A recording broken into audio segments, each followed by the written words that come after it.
Hey there, ladies and gentlemen, and welcome back. I'm your host, PattSun, and today we're gonna be taking a look at r/malicious compliance, where OP did exactly what his cheating wife asked him to do. Let's begin. My ex-wife told me to remove all of my stuff from her storage unit, so I did.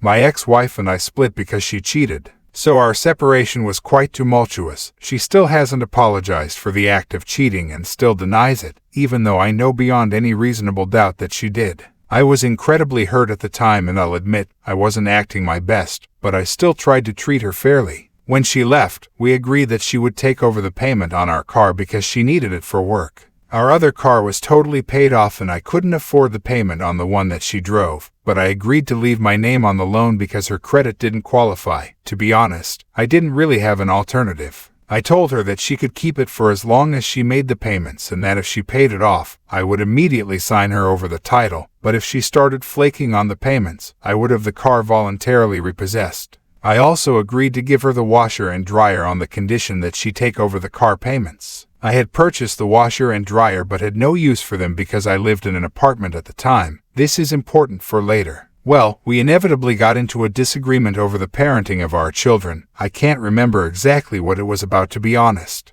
And she randomly showed up with the car, handed me the keys, and said have fun figuring out how to make the payments. She knew I couldn't afford them. And then ended with get all your shit out of my storage unit. We hadn't finished untangling the mess of items in our jointly owned storage unit, but she wanted it done immediately because she was mad. So I did what she asked. I went over that day to get my shit out of our storage unit. While I was in there, I saw the washer and dryer sitting in the corner and immediately remembered that I had only given them to her on the condition that she pay off the car. So I took them. I had absolutely zero need for them at the time, but she had very specifically wanted my shit out of her storage unit.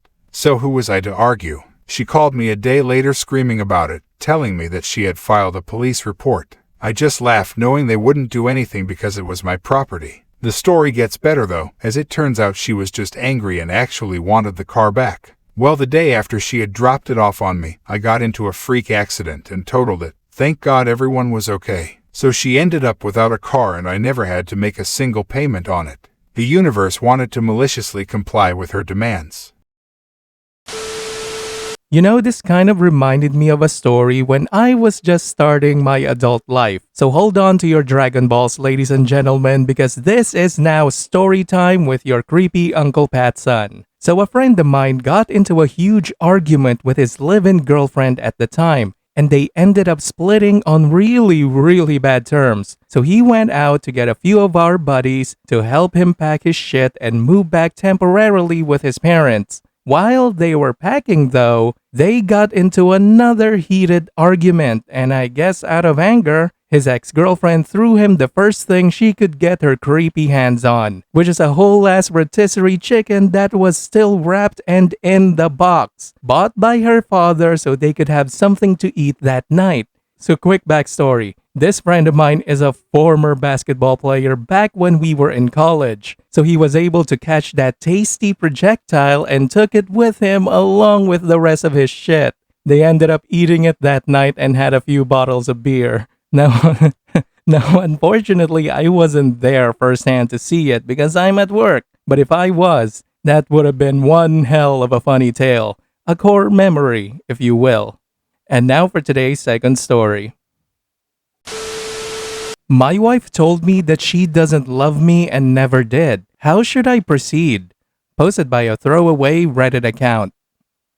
I overheard my wife telling her friend that she doesn't love me and never did. She married me because she was pregnant and thought that after giving birth to our baby, she might fall in love with me, but that never happened. When her friend left, I immediately asked her about it and we had an emotional discussion. She didn't deny it. She told me the same thing she told her friend and said it's true, that's how she feels. I asked her why she married me then. She said she'd rather marry a man she doesn't love but who treats her right, with respect, takes care of her and her children, than a man she loves but who is a fool, incompetent, or lazy. I was shocked and hurt. I asked her what she thinks about our marriage, and she said it's the marriage she always wanted. To our credit, our marriage is really good. Respect is everything, so we never overstep each other's boundaries, and when we have a problem, we figure it out as a team. She never cheated, sexted, or did anything like that because she respects me too much, respects our marriage, and loves our children, her words, not mine. She also said she knows it's the same on my part. I told her I'd like some time to think about it, and she said to take as much time as I need, assuring me she isn't going anywhere and will accept and work on whatever I decide. I don't know what to do. I'm hurt and confused. So I've been living a dream marriage with a woman who doesn't love me one bit. Basically, she settled for me because I was the best option at the time. To her credit, she's been an amazing wife and mother to our kids, 9-year-old boy and 11-year-old girl. I have no doubts about her. She never cheated or hurt me in any other way. She is hardworking, always honest, and is a good role model for our children. I've been thinking of some things I could do. Maybe marriage counseling, but our marriage is one-sided in the love department. I love her with all my heart and she knows that.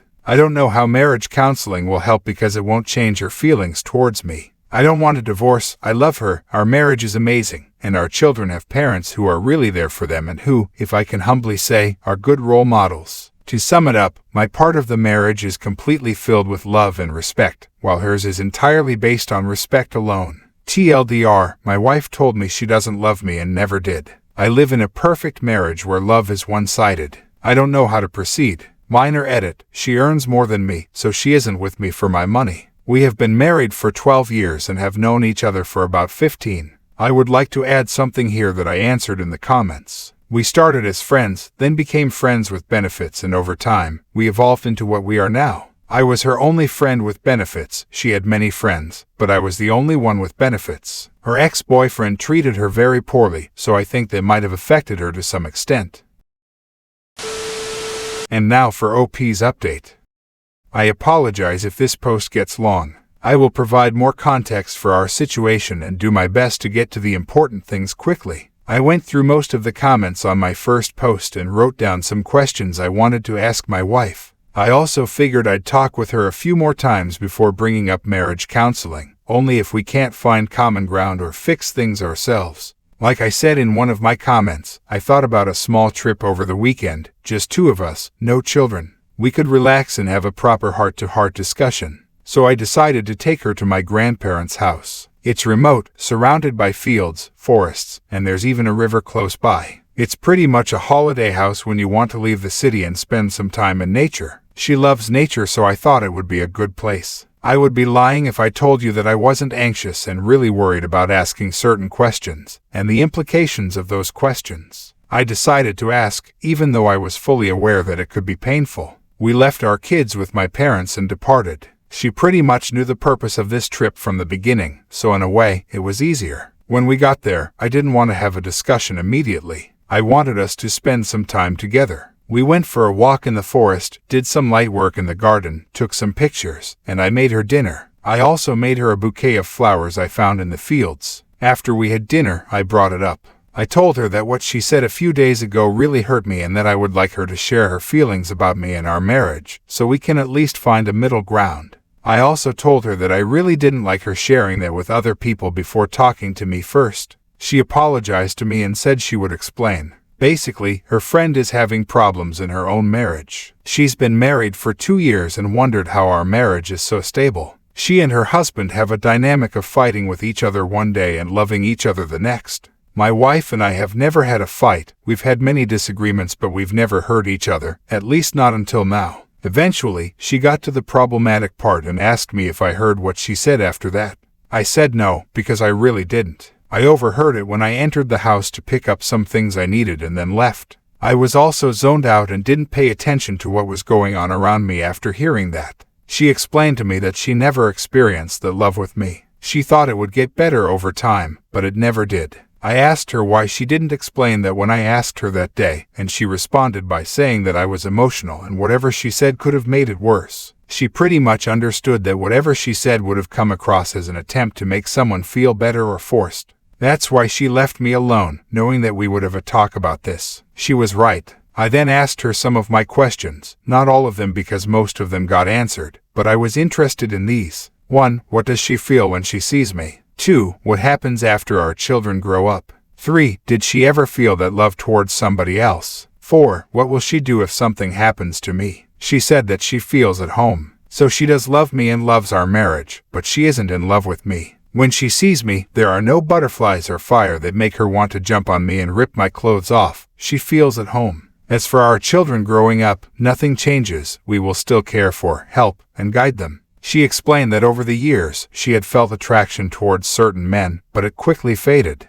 When I asked her why, she said that even though she was initially attracted to them and they showed interest, something always fell off soon afterward, which is why she removed herself from those situations. I asked her if she was never into me, why she slept with me and not her other friends or other guys. She had plenty of friends, and as I mentioned in my first post, I was the only one with benefits. She explained that she felt safe and comfortable with me, something she never felt with anyone else. We became a thing after she broke up with her boyfriend. She opened up about the relationship, saying that he had been physically and emotionally abusive. This was the first time she had spoken about him. I had asked her about her first relationship many times before, but she always brushed it off, saying he wasn't worth mentioning due to how horribly he treated her. She said that she wouldn't want to be anywhere else but next to me and that she would take care of our children. At that point, I really felt bad about everything, and the whole discussion made me sad. I would really like her to go to therapy. I think she still carries scars from all that abuse, especially emotionally, and a proper therapist could really help her.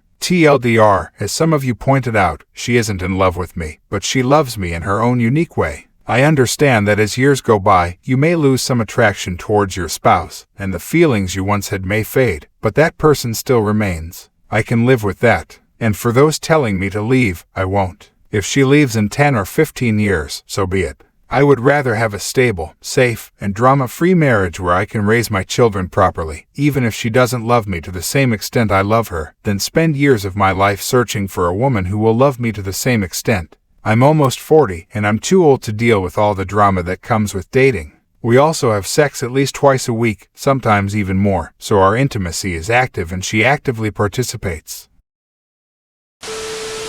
You know, OP, and for my viewers out there listening, there is a thing in my country called marriage of convenience. It's not an arranged marriage by any means that are made by the parents, but of two full-grown adults that decided to get married, not because they love each other, but because marrying each other would greatly benefit them both, usually with finances, businesses, family stability, or all of the above. Sounds familiar?